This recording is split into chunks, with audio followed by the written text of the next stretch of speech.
Yan, so hello everyone, it's me again, Daniel Wu, your Toyota vlogger. And bahala na kayo kung ano klaseng content creator ako. Pero bibigyan ko na kayo ng magandang tip regarding sa pagkuha ng kotse para i-grab. Ganito ha, hanggat maaari, kapag wala kayong kakilala na magpoproseso ng grab papers nyo o yung mga tinatawag na palakad o under the table na yan, wag na wag po kayong magpapalakad. Kasi po, grabe yung experience ko regarding sa bagay na yan.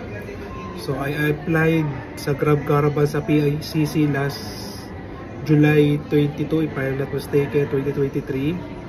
And till now, ang date ngayon is September 20, 2024 na.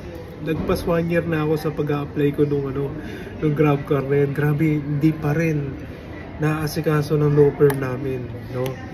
May mga naging open, pero last year sabi parang isang beses na nag-open, tapos ngayong year April 2024 nag-open pero binawi rin kagad ng LTFRB, so hindi na tuloy yun.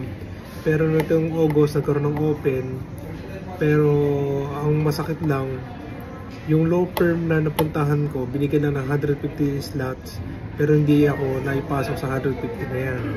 So imagine niyo, kayo yung nasa posisyon ko, nag-apply kayo ng maayos, still hindi pa rin gumugulong yung proseso ko sa Grab na yan. So nakakabwisit, sobrang nakakaasar. Yung savings ko na dapat nagagamit namin ng asawa ko sa ganitong bagay, napunta sa sasakyan. Sobrang sakit sa dibdib kasi biri mo 18,000 and more than 12 months na ako nagbabayad na sasakyan na more than 12 months na ako nagbabayad, and yet wala nangyayari, wala naging return. So again, kung wala kayong kakilala na magpoproseso ng dokumento nyo na under the table, huwag kayong pumunta sa regular process kasi mapapahamak lang kayo, kagaya ko.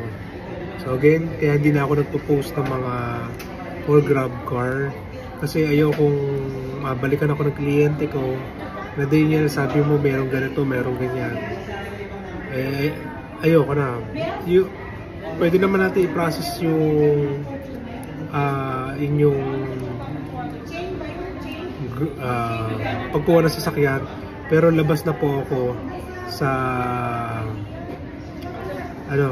sa kahinatnan nung pag-grab car nyo, kasi proseso ko lang dito is pagkuha nyo na lang sa sasakyan. Okay po?